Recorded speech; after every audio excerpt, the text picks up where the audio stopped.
नमस्कार. तुम्ही पाहत आहात हवामान अंदाज आणि बातम्या यूट्यूब चॅनल. मी किरण वाघमोडे. तर आजच्या या व्हिडिओमध्ये आपण मान्सून 2026 मध्ये पाऊस कसा राहू शकतो याचा प्राथमिक अंदाज घेणार आहोत. या अंदाजामध्ये बदलसुद्धा अपेक्षित आहेत, जे येत्या काही दिवसांमध्ये आपल्याला कळतील. पण हा अंदाज आपण 2 घटकांच्या आधारे घेतोय. त्यामध्ये सुद्धा बदल होऊ शकतात. पण मान्सूनवरती हे 2च घटक प्रभाव करतात का? तर नाही.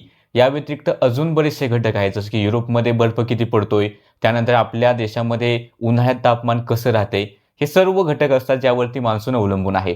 पण त्या घटकांचं सध्या आपल्याकडे उपलब्ध नाहीत कारण ते पुढे होणाऱ्या गोष्टी आहेत. पण हे मॉडेल जे आहे ते सध्या आयोडी आणि ला निना, एल निनो याबाबतचे अंदाज देणारे मॉडेल आहेत आणि त्यांचे थोडेफार आउटपुट आता लांबपर्यंत आपल्याला पोहोचू म्हणजे भेटू लागलेत. या आउटपुटमध्ये म्हणजे हे जे काही अंदाज असणार आहेत, यामध्ये सुद्धा बदल अपेक्षित आहेत. त्यामुळे बदल होऊ शकतात. आपण फेब्रुवारी महिन्यामध्ये, मार्च महिन्यामध्ये सुद्धा अपडेट देऊ. हवामान विभागाचे एप्रिल महिन्यात सुद्धा अपडेट येईल मान्सूनबाबत. तर सर्व अपडेट आपल्या या चॅनलवरती सर्वात प्रथम तुम्हाला पोहोचवण्यात येतील. त्यामुळे चॅनल सबस्क्राईब करून ठेवा. चला स्क्रीनकडे जाऊयात. व्हिडिओ पुढे पाहण्या अगोदर तुम्ही या व्हिडिओला हाईप करा. हाईप कसं करायचंय?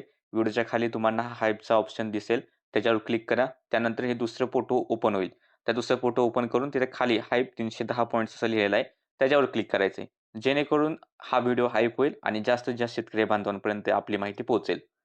तर सर्वात प्रथम आपण समजून घेऊयात की ला निना, एल निनो आणि आयोडी थोडक्यात समजून घेऊयात कारण या अगोदरही आपण तुम्हाला त्याबद्दल माहिती दिलीत. तर निनो 3.4 हा जो काही रिजन आहे, प्रशांत महासागराचा हा जो काही भाग आहे, तर या भागामध्ये जर तापमान कमी झालं तर ला निना असतो आणि जेव्हा तापमान कमी असतं, पूर्वेकडून येणारे वारे वेगवान वाहत असतात आणि हे आपल्या हिंदी महासागरात येतात आणि त्यानंतर भारताकडे पोहोचतात आणि मान्सून चांगला बरसतो. पण या उलट जर स्थिती झाली की निनो 3.4 हा जो काही भाग आहे, या ठिकाणी जर तापमान वाढलं, तर इकडून वाहणारे वारे हे एवढे प्रबळ नसतात किंवा काही वेळा वारे उलटे सुद्धा दिशेने वाहतात आणि त्याचा परिणाम आपल्या देशाकडे कमी पावसाच्या रूपात होतो. या व्यतिरिक्त अजून एक भाग आहे आयोडी, इंडियन ओशन डायपोल. जर पश्चिमेकडील जो भाग आहे आपल्या हिंदी महासागराचा हा, तर या ठिकाणी जर का तापमान वाढलं आणि पूर्वेकडे तापमान कमी असेल, तर आयोडी पॉझिटिव्ह असतो आणि काही वेळा एल निनो असताना पॉझिटिव्ह आयोडीमुळे देशात चांगला पाऊस होण्याची शक्यता असते. या व्यतिरिक्त जर का पूर्वेकडच्या भागातील तापमान अधिक असेल आणि पश्चिमेकडील तापमान कमी असेल, तर आयोडीन निगेटिव्ह असतो आणि निगेटिव्ह आयोडीच्या वेळी सुद्धा बंगालच्या उपसागरात जास्त सिस्टीम बनतात आणि त्या उत्तर-पश्चिम दिशेने जातात आणि त्याचा सुद्धा काही वेळा चांगला पाऊस आपल्या महाराष्ट्रावरती पाहायला मिळतो किंवा मध्य प्रदेश हा जो काही मधला भाग आहे महाराष्ट्रात देशाचा, या मधल्या भागात चांगला पाऊस असतो. तर हे थोडक्यात समजून घ्यायचं झालं आयोडीच्या बाबतीत आणि सध्या आयोडी जो निगेटिव्ह होता आणि अजूनही निगेटिव्ह आहे. त्याच्यामध्ये थोडीशी तापमानात हळू-हळू वाढ होते. पण ते अजून स्थिरावलेलं नाही. पण येत्या काळात जर आपण अंदाज पाहिला आयोडीचा, तर आयोडी आता जो निगेटिव्ह आहे तो येत्या काळामध्ये न्यूट्रल होईल म्हणजे शून्याच्या आसपास त्याचं तापमान पोहोचेल आणि मेपर्यंत हे जे काय आय-एम-डी पुणे यांचा जो काही अंदाज आहे, हवामान विभाग पुण्याचं सेंटर आहे त्यांचा जो अंदाज आहे, तो मे महिन्यापर्यंत तो आयोडी न्यूट्रलच्या आसपासच राहील. म्हणजे आयोडीचा विशेष प्रभाव मान्सूनच्या सुरुवातीच्या काळात नाहीये.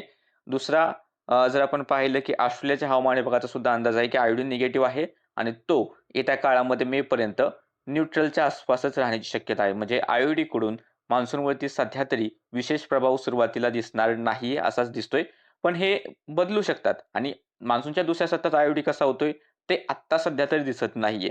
या व्यतिरिक्त जसं आपण सांगितलं, की दुसरा सुद्धा घटक आहेत. जसं की प्रशांत महासागरातील निनो 3.4 हा जो भाग आहे, 120 पश्चिमपासून ते 170 पश्चिमच्या आसपासपर्यंत तापमान जे आहे समुद्राच्या पाण्याचं या भागातील, ते कसं आहे? तर सध्या या ठिकाणी तापमान मायनसमध्ये आहे, म्हणजे नेहमीपेक्षा कमी दिसतंय. म्हणजेच काय तर या ठिकाणी ला निना सक्रिय आहे आणि गेल्या काही दिवसांची आकडेवारी जर पाहिली, तर साधारणतः 17 नोव्हेंबरला त्या ठिकाणचं तापमान -0.7 होतं. 24 नोव्हेंबरला ते तापमान अजून खालावलं -0.8 पर्यंत गेलं. मात्र 1 डिसेंबर रोजी तापमानात थोडीशी वाढ झाली. -0.6 पर्यंत आले आणि 8 डिसेंबरला हेच तापमान -0.5 अंश सेल्सिअस पर्यंत वाढले. म्हणजेच प्रशांत महासागरातील या ठिकाणचा ला निना हळू कमकुवत होताना दिसत आहे. बाकी जर मॉडेल्सनुसार पाहिलं, की सध्या ई-सी-एम-डब्ल्यू-एफ हे जे मॉडेल आहे, तर ते असं दाखवतंय, की हा जो काही ला निना आहे, तो लवकरच संपुष्टात येईल. सांगतात जानेवारी-फेब्रुवारीपर्यंत ला निनाची स्थिती थोडीफार राहू शकते आणि त्यानंतर फेब्रुवारीपासून पुढे जो काही हा जो आहे एल्निनो जो आहे तो न्यूट्रल म्हणजे तटस्थ स्थितीकडे जाईल. म्हणजे ज्यावेळेस लानिनाही नाही आणि एल निनोही नाही अशी स्थिती आपल्याला साधारणतः फेब्रुवारी ते मार्च किंवा एप्रिलपर्यंत पाहायला मिळू शकते. मात्र तिथून पुढे हे मॉडेल साधारणतः मे किंवा जूनपासून असं दाखवतंय की इकडे अल निनो तयार होऊ शकतो. आणि जसं आपण या अगोदरच खास मेंबरसाठी व्हिडिओ बनवलेला त्यातही सांगितले की 2022 सारखी स्थिती यंदा सुद्धा दाखवत आहेत मॉडेल. कारण तुम्ही पाहू शकता की 2022 मध्ये सुद्धा याच ECMWF मॉडेलने असंच दाखवलेलं की साधारणतः जूनपर्यंत अल निनो विकसित होईल. जवळपास आत्ताचा जो ग्राफ आहे आणि 2022 चा जो ग्राफ आहे, दोन्हीही एकसारखेच आहेत. आणि 2022 ला त्यांचा अंदाज खरा ठरला जूनमध्ये सुद्धा. त्याबद्दल आपण सुद्धा अंदाज दिला की अल निनोचा धोका आहेच. तर 2023च्या मान्सूनमध्ये त्याचा प्रभाव आपल्याला जाणवला. काही भागांमध्ये पाऊस कमी झाला किंवा दुष्काळजन्य स्थिती सुद्धा पाहायला मिळाली. तर यंदा सुद्धा ECMWF मॉडेल 2022 सारखंच अंदाज देते म्हणजे 2023 चा पाऊस आणि 2026 चा पाऊस यामध्ये साम्य असण्याची शक्यता आहे. बाकी अजून आपण दुसरे मॉडेल पाहणार आहोत. अजून 7 मॉडेल आहेत. हे पहिलं मॉडेल झालं. त्यानंतर IMD पुणेचं जर मॉडेलनुसार पाहिलं की सध्या लानिना सक्रिय आहे आणि यांच्यानुसार सुद्धा लानिना लवकरच संपेल आणि फेब्रुवारी, मार्च, एप्रिल, मे पर्यंत जो काही एन्सोची स्थिती आहे ते +0.2 म्हणजे लानिनाकडे हळू-हळू झुकताना दाखवत आहे. पण या मॉडेल मेच्या पुढचा अंदाज देत नाहीये. फक्त मे पर्यंत असं दाखवते की एल निनोकडे थोडीशी स्थिती झुकते. पण एल निनो तयार होत नाही मे महिन्यापर्यंत सुद्धा. त्यामुळे तिथून पुढचा अंदाज या मॉडेलमध्ये नाही. पण मे पर्यंत जर गेलं तर एल निनो सारखी स्थिती हळू-हळू तयार होईल असं IMD पुणेचं हे मॉडेल दाखवते. त्यानंतर अजून दुसरं मॉडेल आहे ऑस्ट्रेलियन हवामान विभागाचं. तर त्यांच्यानुसार सुद्धा ला निना सक्रिय आहे. जानेवारीपर्यंत ला निना सक्रिय राहील. फेब्रुवारीपासून ला निना संपुष्टात जाऊन न्यूट्रल स्थिती या ठिकाणी पाहायला मिळू शकते. त्यानंतर मार्च, एप्रिल, मे महिन्यात न्यूट्रल स्थितीच राहील. पण थोडंसं झुकतं माप एल निनोकडे जाताना हे मॉडेल सुद्धा दाखवत आहे. हे मॉडेल सुद्धा फक्त मे पर्यंतच उपलब्ध आहे. मेच्या पुढे या मॉडेलमध्ये सुद्धा अंदाज नाहीत. पण झुकतं माप हे एल निनोकडे जाताना सध्या तरी दिसत आहे. अजून एक मॉडेल आहे CFS V2 यामध्ये सुद्धा ला निना सध्या सक्रिय आहे ते बरोबर दाखवते. त्यानंतर पुढील काळामध्ये फेब्रुवारी नंतर न्यूट्रल स्थिती आणि जून, जुलै, ऑगस्टपर्यंत कदाचित एल निनो येऊ शकतो असं दाखवत आहेत.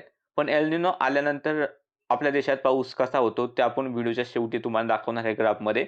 बाकी जून, जुलै, ऑगस्ट किंवा मग मान्सूनच्या दुसऱ्या सत्रात म्हणजे ऑगस्ट, सप्टेंबरच्या काळामध्ये एल निनो सक्रिय होऊ शकतो असं हे मॉडेल दाखवत आहे. ECMWFचं मॉडेल तर जून, जुलैमध्येच एल निनो सक्रिय होईल असं दाखवतंय. बाकी हे मॉडेल ऑगस्ट पासून किंवा जुलै, ऑगस्ट नंतर एल निनो सक्रिय होईल असं दाखवतंय. या व्यतिरिक्त अजून जे काही नोवाचं ऑफिशियल मॉडेल आहे, जे काही तिथले तज्ञ बसून अंदाज देतात, तर त्यांच्या अंदाजानुसार सुद्धा आता येणाऱ्या काळामध्ये फेब्रुवारी नंतर न्यूट्रल स्थितीच राखाडी रंगाचे ग्राफ वरती जास्त दिसतायत. म्हणजे न्यूट्रल स्थिती राहील. मात्र हळू जसं आपण मान्सून काळाकडे जाऊ, तसं जर आपण पाहिलं या ठिकाणी तर ग्राफ हा वरती जाताना दिसतो. या ठिकाणी लाल रंगाचा ग्राफ हळू वाढताना दिसत आहे. साधारणतः केव्हापासून वाढतोय? तर मे नंतर हळू त्यात वाढ दिसते. जून, जुलै, ऑगस्टच्या तिमाहीमध्ये हीच वाढ साधारणतः 45% पर्यंत दाखवते की एल निनो येऊ शकतो. आणि जुलै, ऑगस्ट, सप्टेंबरमध्ये सुद्धा हे मॉडेल असं दाखवतं की यांचं जे काही तिथले तज्ञ त्यांचं असं म्हणणं आहे की एल निनो येण्याची शक्यता साधारणतः 45% च्या आसपास आहे. तर न्यूट्रल स्थिती राहण्याची शक्यता 42 च्या आसपासपर्यंत आहे. म्हणजेच जुलै, ऑगस्ट, सप्टेंबर नंतर म्हणजे जुलै, ऑगस्ट, सप्टेंबरपर्यंत सुद्धा एल निनो येण्याची शक्यता थोडीच दाखवलेली आहे त्यांनी. आणि सेम त्यांनी अंदाज दिला होता 2022 मध्ये सुद्धा डिसेंबर महिन्यात 22 मध्ये सांगितलेलं की जुलै, ऑगस्ट, सप्टेंबरमध्ये 2023च्या एल निनो येण्याची शक्यता साधारणतः 45 ते 48% च्या आसपास दाखवलेली होती. आणि सध्या सुद्धा त्यांचं असंच म्हणणं आहे की जुलै, ऑगस्ट, सप्टेंबरच्या दरम्यान एल निनो येण्याची शक्यता ही साधारणतः 45% अधिक दिसते. बाकी मग याचा काय पुढे आपला अंदाज काय वैयक्तिक तो सुद्धा पाहणार आहोत ते पुढे. पण सध्या अजून दुसरं मॉडेल आहेत. तर या मॉडेल्सनुसार विविध मॉडेल्स आहेत त्यांचा सुद्धा अंदाज आहे की जुलैपर्यंत या ठिकाणी एल निनो येण्याची शक्यता बरेचसे मॉडेल दाखवत आहेत. आणि एकूणच जर आपण मागील इतिहास पाहिला 1871 पासून ते 2023 पर्यंतचा, तर या 1871 ते 2023 या काळात बऱ्याच वेळा एल निनो आलेला आहे. आणि त्यातल्या त्यात 1914, 1919, 1963 आणि 1997 ही 4 वर्षे अशी होती, की ज्यावेळेस अल निनो आला, तरीही आपल्या देशामध्ये समाधानकारक पाऊस झाला. पण बऱ्याच वेळा अल निनोमुळे मान्सून कमकुवत झाला. दुष्काळजन्य स्थितीसुद्धा बऱ्याच वेळा पाहायला मिळाली. हे या मॉडेलमध्ये किंवा या ग्राफमध्ये, मॉडेलमध्ये नाही, या ग्राफमध्ये सुद्धा आपल्याला प्रकर्षाने दिसतंय. तर आपला असा अंदाज आहे, की कदाचित मान्सूनच्या दुसऱ्या सत्रात अल निनो येऊ शकतो आणि अल निनो आल्यानंतर पाऊसमान कमी राहू शकतो. हा प्राथमिक अंदाज आहे. यामध्ये बदल होतील किंवा असं सुद्धा राहील, की जूनपासूनच एखाद दुसरं असं नाही, की सगळीकडेच पाऊस कमी राहील. काही वेळासाठी पाऊस हा जोरदार सुद्धा पाहायला मिळेल. पण एकूणच मान्सूनचा विचार केला, जूनपासून ते सप्टेंबरपर्यंतचा मान्सून जर आपण एकंदरीत पाहिला, तर पाऊसमान कमी राहण्याची शक्यता आहे. प पण काही महिने असे असू शकतात, की ज्यावेळेस काही आठवड्यांमध्ये चांगला पाऊस सुद्धा बरसू शकतो. असं नाही, की पूर्णतःच पाऊस कमी राहील. पण एकंदरीत जो अंदाज दिसतोय सर्वच मॉडेल्स पाहून 6-7 मॉडेल आपण पाहिले आहेत, की त्यावरून असं दिसतंय, की यंदाच्या मान्सूनवरती म्हणजे पुढच्या मान्सून 2026च्या मान्सूनवरती अल निनोचा धोका दिसतोय. त्यामुळे काही भागांमध्ये पाऊसमान कमी राहील. कोणते भाग कसे प्रभावित होतील हे आपल्याला पुढील काही दिवसांमध्ये किंवा काही महिन्यांमध्ये कळेल. तर तोपर्यंत हा अंदाज ध्यानात ठेवा. बाकी बदल जे काय होतील ते आपल्या या YouTube चॅनलवरती तुम्हाला कळवण्यात येतीलच.